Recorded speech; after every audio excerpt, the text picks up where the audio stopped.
Boa noite. Eu sou Roberta Antunes. Vou esperar um pouquinho o pessoal entrar, esperar aqui os primeiros segundinhos enquanto o pessoal está entrando.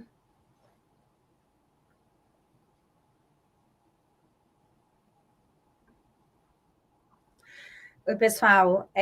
Eu sou Roberta Antunes, eu sou Chief of Growth aqui na Hashdex. Toco a parte de marketing e sales, né?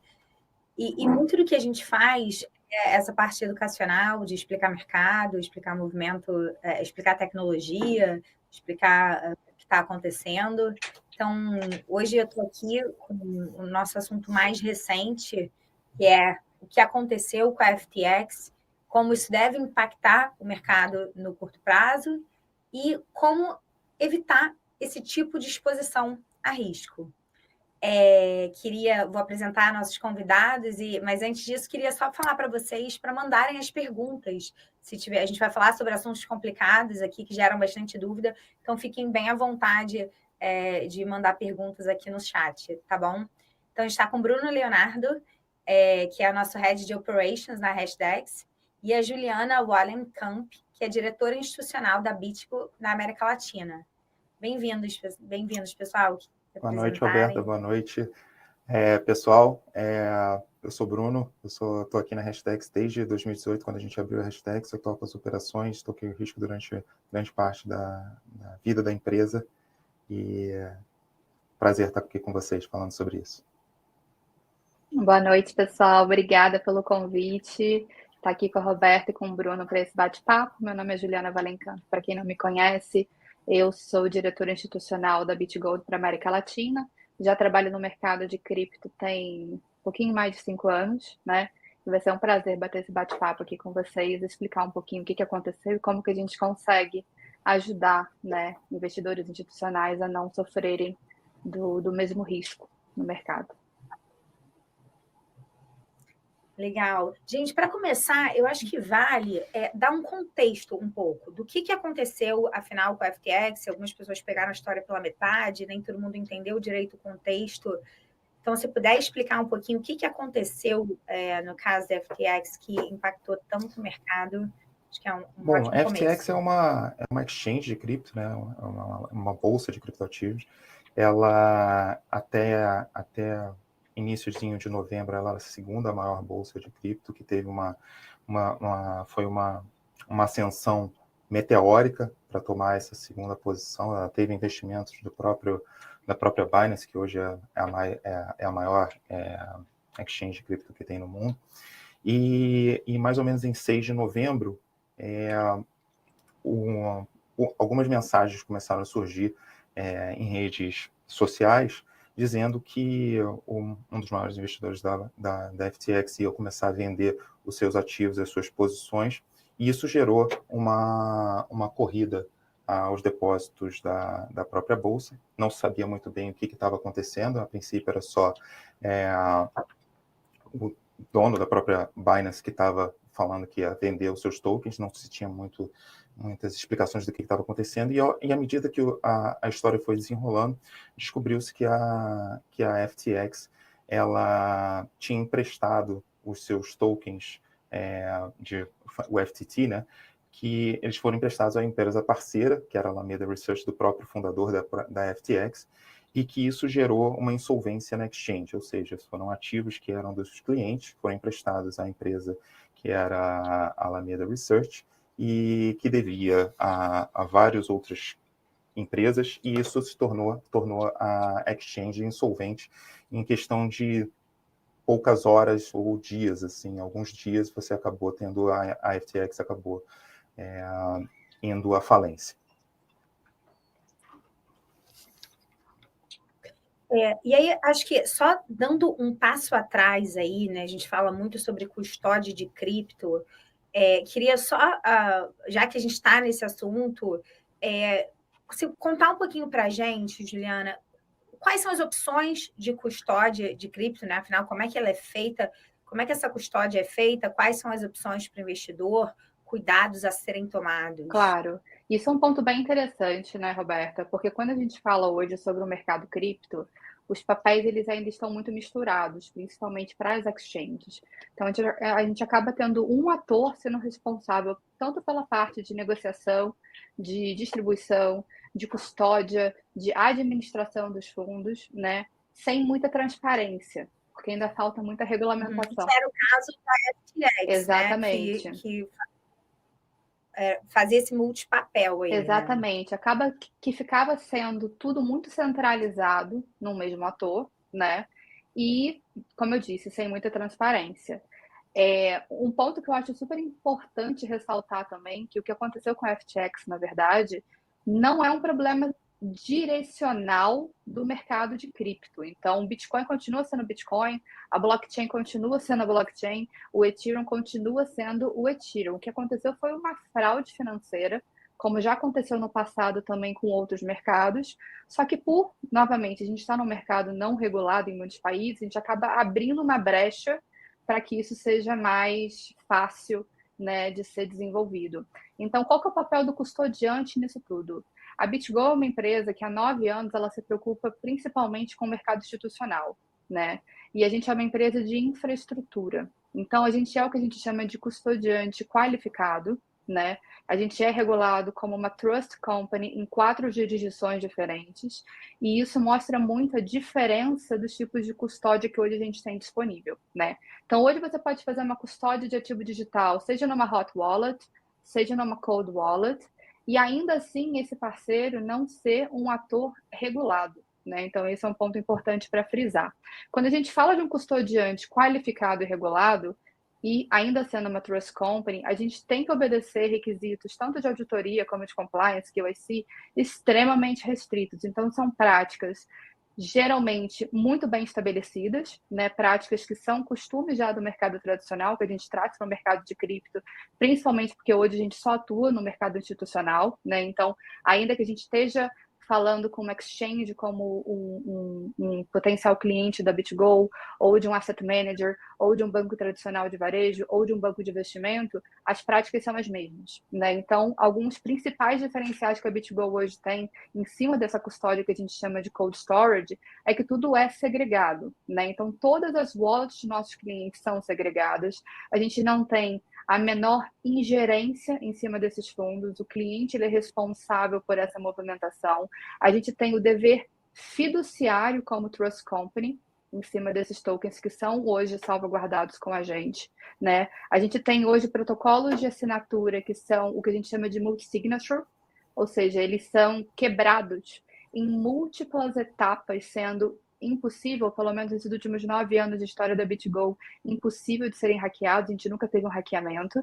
E a gente tem a parte de seguro, né? Então, que também é hoje um benefício de trust companies. Então, a gente tem um seguro de 250 milhões de dólares por carteira, até quando um cliente nosso eventualmente tem mais de 250 milhões de dólares com a nossa custódia, a gente sugere que esse cliente separe em múltiplas carteiras, até para a gente passar maior confiabilidade também.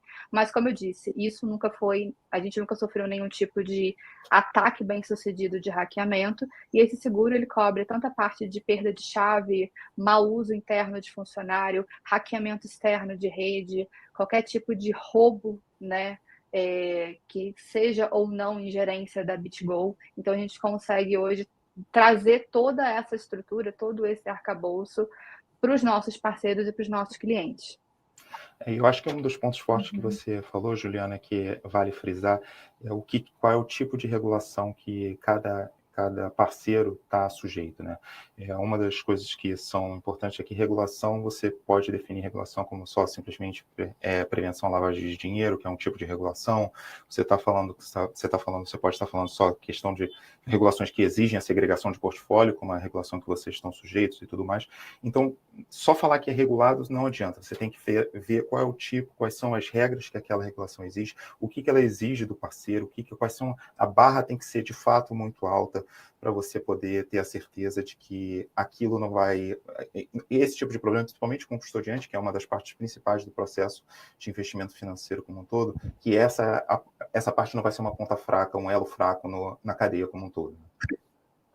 Com certeza. E hoje a gente tem essa estrutura em 4 jurisdições diferentes. Então, a gente traz essas boas práticas até para os mercados onde hoje a gente não é trust company, que é o caso da América Latina. A gente traz as boas práticas de QAC, de compliance, de auditoria, dos lugares onde a gente tem esse tipo de licença, que hoje é South Dakota, Nova York, Suíça e Alemanha. Né? Então, todos os processos eles são repassados, eles são recriados, e todos os nossos clientes hoje eles estão embaixo das mesmas estruturas, porque no final do dia, quem fornece as chaves privadas para a custódia dos nossos clientes são essas trust companies. Então, elas hoje que são responsáveis por toda essa parte de segurança de infraestrutura da custódia.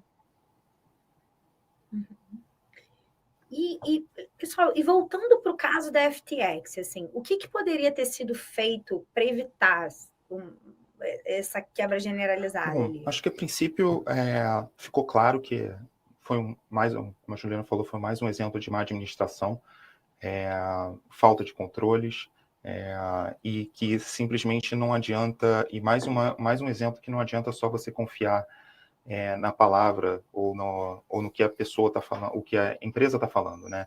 A gente faz. Não, você precisa de fato que tenha alguém por trás e que como a regulação é importante, que como que a regulação evoluir, eu acho que nos países é importante. E uma das coisas que a gente estava conversando aqui é que depois disso tudo, acho que um saldo positivo é que, de fato, esse clamor por uma regulação mais forte, pelos países se proclamarem em relação a regular cripto, veio muito mais na forma positiva, do tipo, a gente precisa fazer alguma coisa para que isso não volte a acontecer, do que simplesmente vou banir cripto, que esse negócio não funciona. Eu acho que, tipo assim, uma das coisas que a gente viu até como uma coisa positiva é que, tipo assim, a gente entende que isso vai caminhar para frente e que vai ter esse movimento forte onde as empresas vão precisar mostrar que tem segregação, garantir a proteção do seu investidor, do seu cliente, e eu acho que cada vez mais as exchanges vão ter que ter um trabalho de que todo o mercado tradicional já está acostumado. Custódia separada da negociação, você tem essa questão do balanço, não pode estar tudo misturado, então essas coisas todas vão acabar sendo propagadas para os demais exchanges e que cada vez mais o investidor também vai olhar e vai ver, bom, eu preciso entender direito onde eu estou colocando o meu capital. Eu preciso entender direito qual é a estrutura que tem por trás disso que me garante que isso não vai voltar a acontecer. E eu acho que hoje, quando a gente... foi um dos principais value props que a gente tentou estruturar lá em 2018, foi exatamente isso. Vamos dar o caminho onde existam essas garantias. Hoje a gente conseguiu através de fundos de investimento, a gente viu através do mercado regulado da parte de ETFs, através da Bolsa Brasileira, da Bolsa agora também lá na Suíça, com os ETPs. Então, toda essa estrutura regulatória que garanta para o investidor que o gestor está fazendo o trabalho direito, que ele precisa, a CVM aqui no Brasil, por exemplo, ela exige que a gestora faça o seu processo de diligência, faça os seus controles, que tenha um processo de know your partner forte para poder garantir, não só garantir, mas poder mitigar esses riscos dessas coisas acontecerem.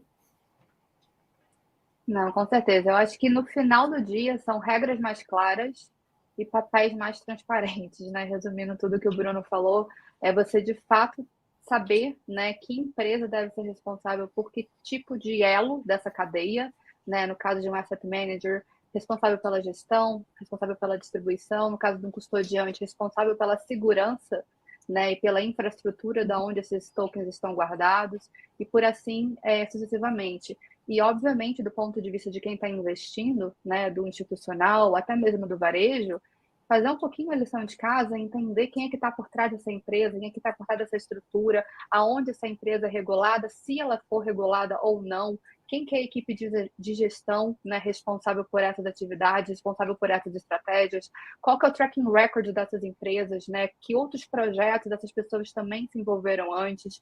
Então, acho que o mercado cripto é um mercado muito novo e muito complexo.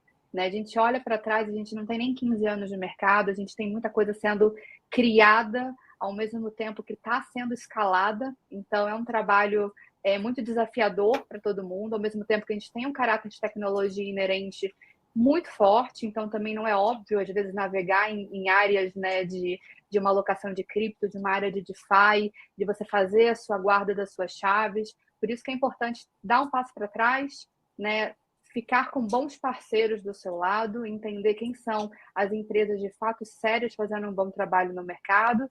E eu acho que em momentos, né, depois de Luna, depois de Celsius, depois de FTX, apesar de trazerem bastante balanço para o mercado e bastante instabilidade de um certo lado, ao mesmo tempo ele também ajuda muito a separar o joio do trigo, né? O mercado vai continuar, é um mercado que traz muita disrupção, que traz muita inovação, que traz tecnologia não só para o mercado financeiro. Agora se fala muito sobre tokenização de ativos tradicionais, então isso é uma nova onda também, que a gente vem sendo muito discutida em várias mesas, em vários reguladores também. Mas, ao mesmo tempo, é um mercado que blockchain por si só traz inovação para o mundo, né? Você consegue aplicar para outros meios, para outros nichos. Então, é óbvio que esses episódios eles são tristes e eles trazem, né, dúvida. Mas, ao mesmo tempo, eles ajudam muito a esse mercado cada vez mais amadurecer da maneira certa, que é tendo uma regulamentação clara, que é, novamente, tendo papéis divididos, que é tendo transparência, acho que para todo mundo, já que, como eu disse, blockchain continua sendo blockchain, Bitcoin continua sendo Bitcoin, e a blockchain é um livro público. Hoje você consegue acessar uma blockchain e fazer um tracking record de todas as transações históricas.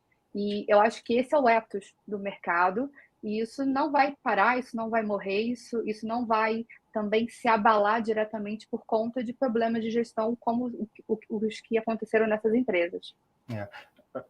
Uhum. Desculpa, pode ir lá. Não, que eu ia complementar com uma coisa que o Marcelo Sampaio, nosso CEO, sempre tem falado muito, que a tecnologia sempre vence. E uma das questões mais importantes que eu acho que vem disso é que nenhum desses eventos que aconteceram esse ano foram problemas na tecnologia, foram problemas nas estruturas que estavam por trás, que estavam operando às margens de regulações, às vezes regulações um pouco mais fracas, ou outras regulações que sejam mais abertas e livres para poder operar, e que acabou causando todo esse problema. Problemas que já aconteceram no mercado tradicional e que o mercado tradicional aprendeu a lidar com eles. Então, eu acho que são coisas que são muito importantes na escolha do seu parceiro, é essa união dessas duas grandes forças, né? O conhecimento do mercado tradicional, mas também a vivência no mercado de cripto. É como que você entende com esse mercado e aquela empresa que vive disso, né? Que está fazendo isso para poder para mostrar para o mundo que de fato essa tecnologia vai revolucionar todo o mercado financeiro e a vida das pessoas como um todo. Uhum. Eu queria só, assim, acho que uma coisa que está gerando muita dúvida, por exemplo, nesse mercado, o que é regulado, o que não é regulado, é o próprio caso da FTX, acho que chamou tanta atenção globalmente, porque a percepção é de que era um founder americano, que tinha uma excelente relação com os reguladores, uma empresa com capital do Vale, uma empresa, teoricamente, muito legitimada, né, pelo mercado tradicional, e que, teoricamente, era regulada nos Estados Unidos. E a gente viu tudo isso acontecer. Então, eu queria que vocês explicassem um pouquinho exatamente como é que era essa estrutura, o que era regulado ou não da FTX, para o investidor entender até como se proteger em eventuais situações parecidas. A FTX tinha algumas estruturas, né? Eu acho que a principal delas era uma estrutura em Bahamas, mas só que ela tinha FTX US, que era uma empresa regulada eu não me lembro qual era o tipo exato de regulação, mas era uma empresa americana. E o que deu problema foi na empresa que era global, que era de Bahamas. E muito por conta de uma exatamente tipo assim, que você não consegue separar o joio do trigo nesse aspecto, mas você chega num ponto onde as coisas são tão abertas que o investidor acaba não sabendo direito qual é o tipo de exposição que ele está tendo. Então, uma das coisas que a Juliana falou, que a gente defendeu aqui, é que a clareza é um ponto muito importante do que de fato onde você de fato está investindo, onde de fato você está colocando o seu dinheiro, para você poder entender direito quais são os riscos que você está exposto. Uhum. Legal. E ainda nesse assunto, assim, é um ano muito difícil para cripto, né? Assim, a gente teve Terra Luna, Celsius, FTX, e assim, nem a Hashdex, nem a BitGo tiveram exposição direta a esses tokens. E muito legal, assim, me parece mais que sorte, né? E eu queria entender um pouco mais, ouvir de vocês, assim, o que é essa governança de processos e controles que que garantem que você não está exposto a esse tipo de risco? Sim, na verdade, a escolha dos tokens, na verdade, e a exposição aos tokens, isso acaba sendo uma decisão dos gestores, né? A BitGo, como ela é uma empresa de infraestrutura, a gente não opera com investimento, a gente opera simplesmente com a parte de custódia e com produtos complementares que a gente acaba oferecendo para esses nossos parceiros institucionais, para os clientes institucionais. Quando a gente fala de regulamentação, quando a gente fala de trust company, uma trust company ela deve seguir regras, seja no mercado cripto, seja no mercado tradicional, que são regras que o próprio regulador estabelece, né? Então, no caso dos Estados Unidos, por exemplo, são regras que a SEC, né, que é a SEC, ela estabelece de compliance, de auditoria. A gente, por exemplo, tem o protocolo de SOC 1, né, que a gente tem que anualmente fazer a auditoria dos nossos dados, a gente tem que mostrar os nossos balanços, a gente tem que mostrar toda a parte estrutural da empresa para o regulador, e a gente opera da mesma maneira, como eu disse, na Europa, né, também, em cima das estruturas regulamentadas da Alemanha e da Suíça, né? Então, a gente procurou abraçar todos esses lados para a gente passar mais credibilidade para o nosso cliente final, né, que são bancos, instituições reguladas, asset managers, etc. E com isso a gente tem esses processos. Tem alguns clientes, inclusive, que acabam até assim, questionando um pouco por que o nosso onboarding ele é tão longo, né? O onboarding para se tornar um cliente embaixo da custódia da BitGo. Isso, na verdade, fica um pouco alheio às nossas mãos, né? Porque a gente tem questionários e processos tão extensos que o regulador exige que a gente tem que repassar isso para o cliente final para a gente ter segurança que essa empresa também é fidedigna para estar embaixo da nossa estrutura, né?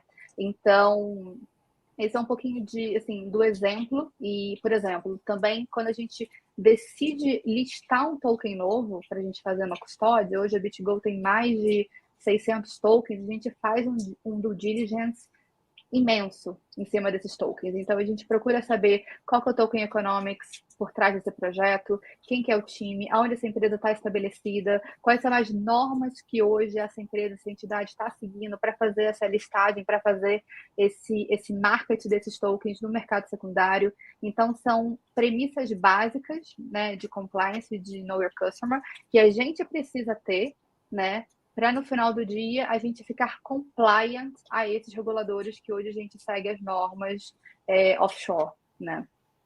Eu acho que, adicional a isso, uma das coisas que o gestor, do nosso lado da Hashdex e da gestora, que a gente olha muito, principalmente como que os parceiros implementam, de fato, esses controles. Então, a gente olha muito para a questão não só do SOC 1, que é a parte de financeira, mas SOC 2, dos controles operacionais, dos processos em si, da custódia, da guarda das chaves, dos processos internos, da governança como um todo, que são auditados por empresas, por auditores terceiros, né? Não é só atestado pela própria empresa. E nós também temos essa parte toda todo o processo do Know Your Token, de você entender, de fato, qual é a exposição, que tipo de projeto que aquele token tenta resolver, o que está por trás. Então, a gente envolve nosso time de research, a gente envolve nosso time de risco, compliance, e também um time de operações que vai estar lidando com essa parte da liquidação no dia a dia dos ativos, para entender e dar para um comitê independente para poder aprovar esses ativos. E a gente opera não só com a aprovação interna da gestora, mas a gente também apresenta isso para os outros players que fazem parte da constituição de um fundo ou de uma estrutura de um ETP, que são o administrador do fiduciário do fundo, que também tem responsabilidade fiduciária, e também nós dependemos fortemente dos custodiantes, que também fazem essa, como a Juliana falou, todo esse processo de entender se de fato você consegue fazer a guarda daquele ativo, se você não tem uma centralização muito forte em alguns nós do blockchain que podem também gerar problemas na hora de você transacionar, ou a rede pode cair, ou coisas desse tipo que são inerentes ao mundo de cripto e que tem que ser olhado com muito cuidado por pessoas que têm expertise nesse mundo para poder evitar scams que já aconteceram no passado e que hoje estão se tornando cada vez mais difíceis de acontecer com os custodiantes qualificados, exatamente por esse trabalho todo de diligência, que é muito importante para que a gente evite ou pelo menos mitigue problemas que venham a acontecer futuros, né? Eu acho que uma das coisas mais importantes também é que dentro de quando você, principalmente a gente, nos nossos investimentos, principalmente nos nossos fundos passivos ETFs, a gente tem regras de elegibilidade também para os nossos investimentos, então a gente tem regras muito claras do tipo, o ativo precisa ser custodiado por um custodiante qualificado, ele precisa ser listado em exchange que a gente aprova, ele precisa ter padrões de transação que permitam a liquidez do produto que a gente está disposto a oferecer para o mercado também. Então, a gente vê regras de liquidez como um todo. A gente criou toda a metodologia em parceria com os administradores do índice da precificação para evitar tentar mitigar problemas de manipulação de preços de mercado. Então, isso tudo é um trabalho enorme que é feito para poder mitigar esse tipo de problema. Eu acho que foi uma das grandes vitórias que a gente teve em todos esses problemas que aconteceram, que trouxeram também que não é só sorte, né? Eu acho que também tem uma questão toda da diligência necessária para você não estar exposto a riscos que sejam muito altos. Com certeza. A gente tem uma pergunta aqui no chat, gente, do Fernando, que é: o que é mais seguro? Colocar os criptoativos na Cold Wallet ou investir via fundos como da Hashdex, que tem a KPMG por trás de segurança? Pode falar, Juliana, depois eu complemento. Não, eu posso começar, depois, Bruno, por favor, me corrija. Eu acho que isso é um ponto muito sensível, dependendo do seu tipo de exposição a risco e do seu tipo de entendimento a esse mercado. Se você é um investidor um pouco mais profissional, então um pouco mais versado em criptomoeda, que se sente apto para fazer uma custódia, ainda que seja uma cold storage, do ponto de vista pessoal, isso é uma decisão. E aí, novamente, buscar um custodiante qualificado para te dar essa infraestrutura, para te dar esse arcabouço, para você que, de fato, fique embaixo de uma estrutura regulada, mas dificilmente esse vai ser o caso. Então, você confiar numa estrutura, por exemplo, da Hashdex, onde você tem uma equipe de gestão que está diariamente, 24/7, olhando o mercado, como o Bruno falou, analisando os projetos, analisando a liability, analisando os tokens, analisando a liquidez, conseguindo fazer a melhor alocação, talvez pode ser uma melhor opção para você, né? Então, acho que depende muito do quanto inserido você está no mercado, do quanto de tempo você tem para fazer a sua própria alocação, né? E do quão interessado você está em ter a sua própria exposição ao risco sendo feita diretamente por você. Eu acho que esse é um ponto. Você resumiu basicamente tudo que eu ia falar. Eu só ia adicionar que eu acho que um ponto muito importante é a questão da governança, de ter um time por trás que está fazendo isso por você. Então, a exposição que você tem de principalmente key man risk, que a gente chama, que é exposição, enfim, que aqui na Hashdex, por exemplo, a gente não tem uma pessoa que é a única pessoa que é responsável por movimentar os ativos. Existe um time por trás, existe um processo definido que faz exatamente.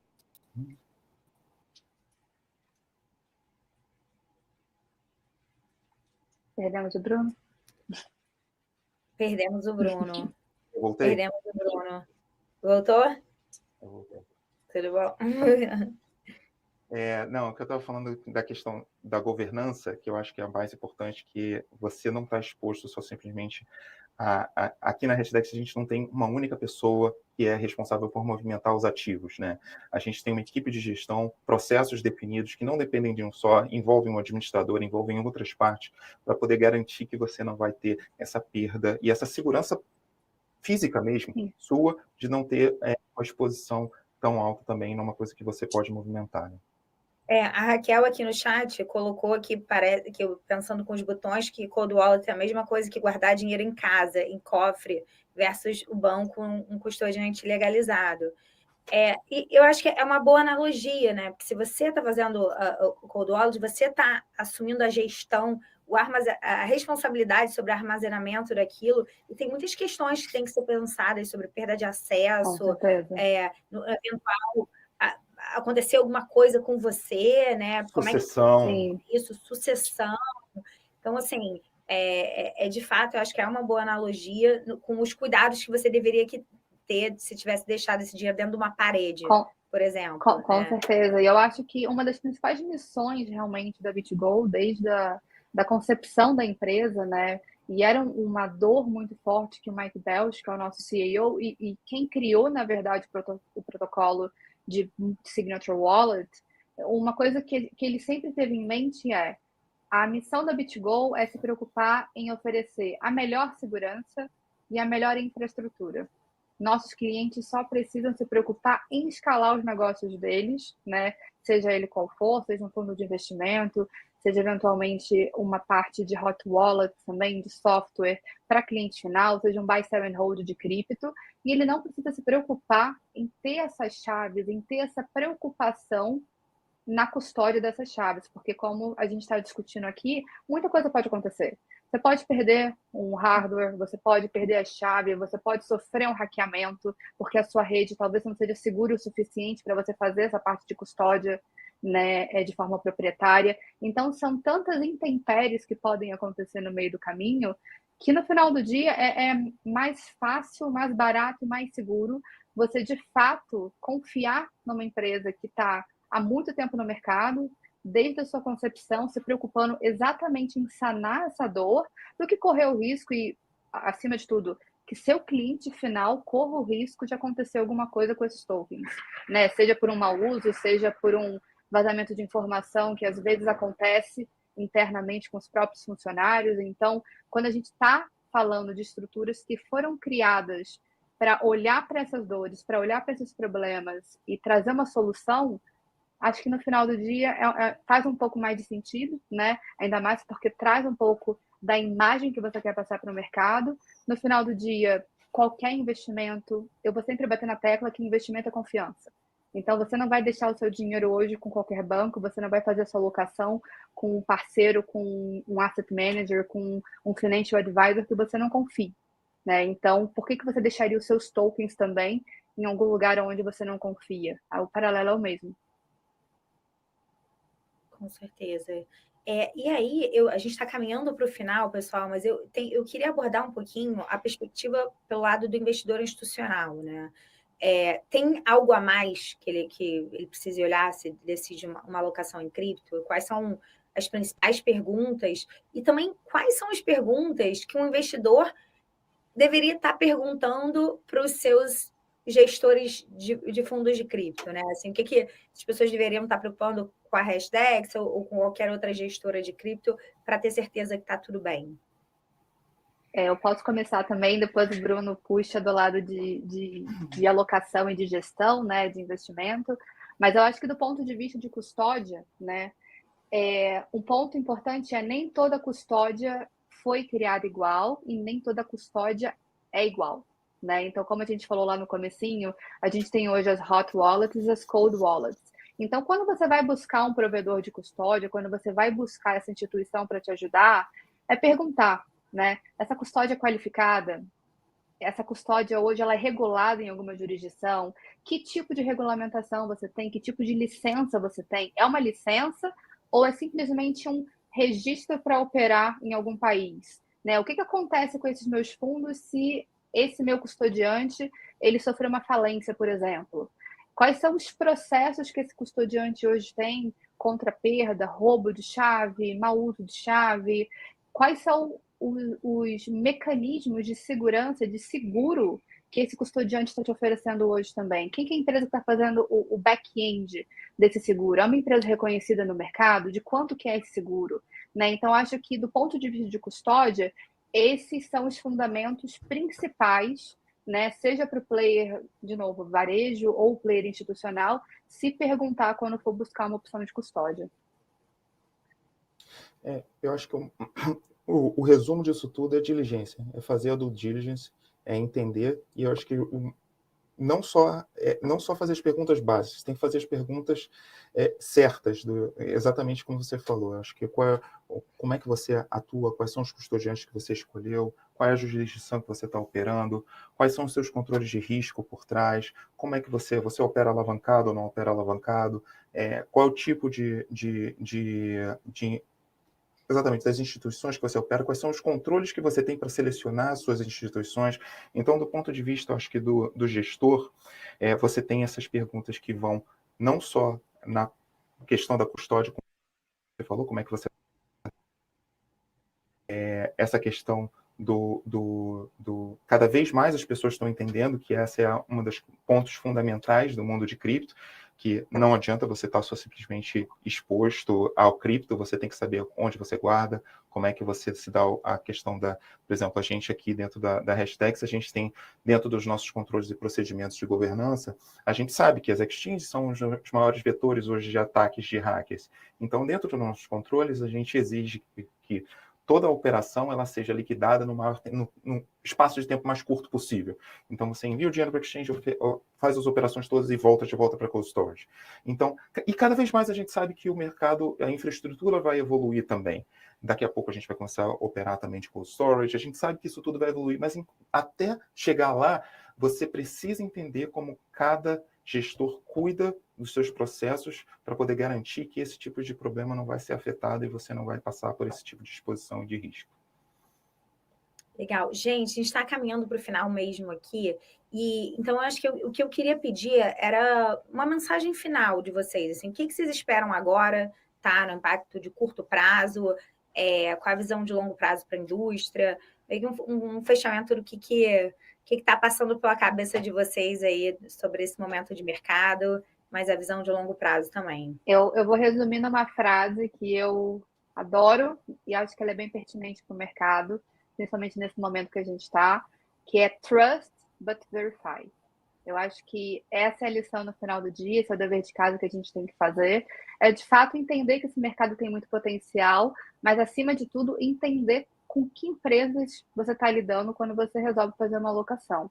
A gente está passando por um bear market, que nada mais é do que mais um ciclo. Eu estou há 5 anos no mercado, já vi alguns se desenvolverem, e o Bitcoin nunca morre, né? Acho que alguns veículos, algumas pessoas tentam trazer muito esse ponto, mas ainda tem muita coisa muito legal sendo desenvolvida no mercado. Mas, de fato, se você quer estar inserido, se você quer ter uma exposição, se você quer fazer uma alocação, entenda aonde você está colocando o seu dinheiro. Faça as perguntas básicas, faça o seu dever de casa para entender a volatilidade desses ativos, para entender as estratégias que você pode estar exposto, para entender quais são os veículos, quais são os parceiros, quais são as empresas sérias que de fato estão trabalhando há muito tempo no mercado para trazer cada vez mais confiança, né? E como eu disse, a gente está num bear market, isso não significa que o mercado acabou, que está perto de acabar, ao contrário. Eu acho que o bear market é um período incrível para a gente desenvolver, para quem é builder, continuar sendo builder em cima de infraestrutura, em cima de novas soluções, em cima de novos produtos para chegar no mercado final. Então, é isso. Fiquem ligados, não desistam, né? Ter uma alocação em cripto vai ser sempre muito interessante, principalmente se você está mirando no longo prazo. Eu acho que não faz mal você ter uma capitalização num ativo alternativo, né? Cada vez isso está sendo mais em pauta e até muitos veículos tradicionais de investimento cada vez levantam mais essa bandeira, né? E como o Bruno falou, que é a frase que o Marcelo gosta, né? A tecnologia está aí e a tecnologia vai estar sempre presente na nossa vida.